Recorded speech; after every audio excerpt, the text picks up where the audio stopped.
Alright guys, welcome to MMA on Wheels, and it's going to be a quick predictions video for UFC 313, Ankalaev and Pereira. We are starting with the early prelims. We have a middleweight, Jordan Santos versus Ozzy Diaz. Jordan only had one fight in MMA. He's 4 inches shorter, and Ozzy also has the reach advantage, but he's coming off a loss. I'm gonna go with Jordan with a ground and pound win. Next is featherweight, guys. We have Chris Gutierrez and John Castaneda. Really interesting matchup, interesting records. Both of them have 28 fights, 21 wins, both of them. That being said, Gutierrez is 3 inches taller, and I believe though that Castaneda is going to be the more explosive fighter, and I think he's going to win a decision here. But it's going to be a tough and really close fight to judge. Then we move on to another featherweight fight between Myron Yantos and Francis Marshall. Francis a bit less experienced. He has the 2 inches height advantage, same reach though. I'm gonna go with Marshall via KO. We move on to the prelims, guys. We have a welterweight bout between Alex Morono, 24-11. I have my notebook, and Carlos Leal, 21-6. They are same in height. The reach goes to Leal. I believe that Leal is on steroids, guys, and I believe that he's going to win this. My buddy is right outside of my car. He's waiting for me to go to the gym, and he's walking around. We should let him in if he wants. Come in. He doesn't want to come, guys. Anyways, I'm going to go via knockout for Leal. We move on. We have another middleweight fight between Bruno Ferreira and Arman Petrosyan. Guys, Petrosyan, he got knocked out by Sharamagomedov. It was an interesting knockout. It was come in. It was a double back fist, spinning back fist knockout, guys. It was an amazing win, and I have a feeling that Petrosyan is going to get knocked out again. I'm sorry Petrosyan, but it is what it is. What's up, Chad? Hello, mate. Wanna show your face, or? Yeah, he's the professional. I don't know. That's the shaman. He's always rooting for McGregor and John Jones. Yes. Anyways, guys, moving on. Flyweights, Joshua Van, Ray Tsuruya. Ray is going to dominate on the ground. He's 10-0. Meanwhile, Joshua Van, I believe he's 12-2 or something like this. Same in reach, but I'm going to go with the Japanese fighter. They're famous for their ground game. Moving on, really interesting heavyweight fight. We have Curtis Blades and Rizvan Kuniev. Guys, we know that Curtis Blades is one of the best wrestlers in the heavyweight division, but we also know that he tends to get knocked out sometimes, and he likes to strike. And in my opinion, we have a Dagestani against him, and Dagestani wrestling counters the American freestyle wrestling or whatever they do. So I'm gonna go with Rizvan knockout. Or a submission, guys. Might be a submission, who knows. Moving on, main card. We have Bobby Green. Not gonna call him with his new name. It was his nickname, it's gonna be his nickname. Bobby Green versus Mauricio Ruffi. Fighting nerds, guys.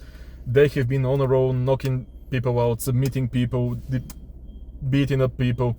So I'm going to go with the fighting nerd here. In my opinion, Mauricio Ruffi is the more technical striker. We have Bobby Green, who is really experienced, 36 wins or something like this, 16 losses, I believe. He's a bit chaotic.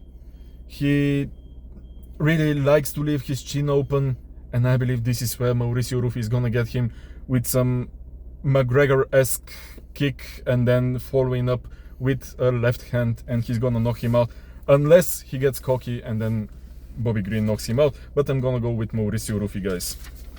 Moving on, we have women's strawweight, Amanda Lemus, Yacinda, Lucindo, whatever. I don't give a fuck. I'm not going to comment on them. Lightweight, Jalen Turner, Ignacio Bahamondes, the 2 tallest lightweights in the UFC currently. I believe they have a Spanish guy that's 6'3" as well.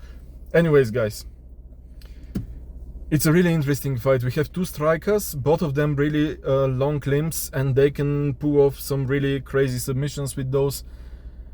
But I believe it's going to be a striking matchup for the most part. Jalen Turner might try to take it to the ground, test his submission skills, but I'm going to go with Bahamondes, the Chilean fighter, winning either a TKO in the late second round, or a really tough decision win. Because Jalen Turner, he can strike, but sometimes he forgets to pull the trigger, guys. This is what costed him the win against Manny Moicano. Anyways, we're moving on. Co-main event: Justin Gaethje versus Rafael Fiziev, lightweight. Justin Gaethje already has one win against Fiziev. It was an amazing fight, and those two guys are quite similar physique-wise, and both of them are kind of crazy. They like to strike. We have Justin Gaethje, who can, on theory, use the wrestling, but he never uses it.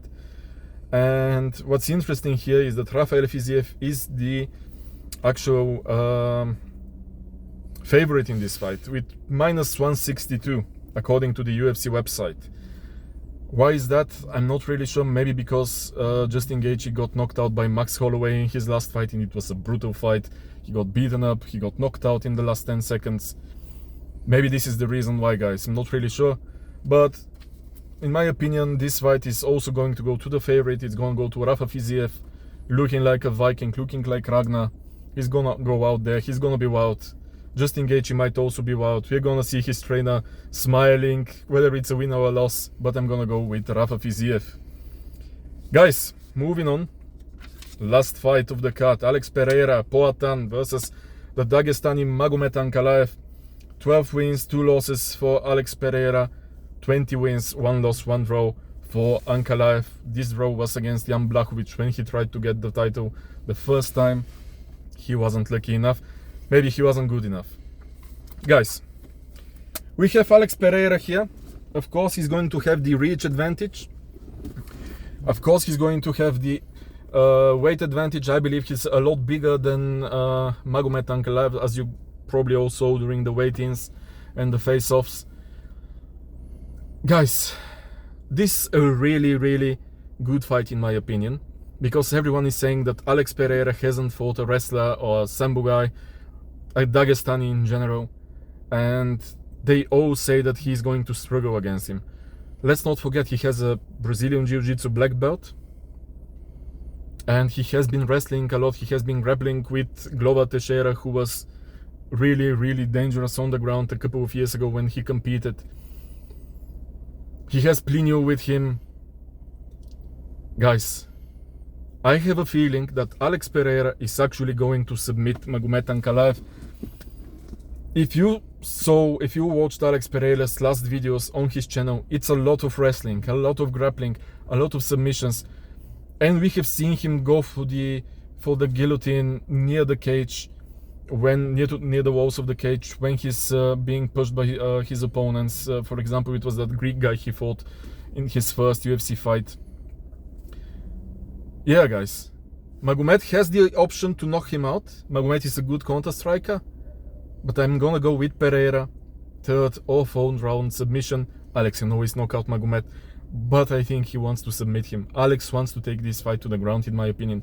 He wants to show the world that he can stand and bank and actually go down and wrestle and submit those guys, and this is what's going to happen. Anyways, guys, that was the video. Like, comment, subscribe, whatever you want to do. Share the video if you wish. If you don't wish, F off. And yeah, see you next time.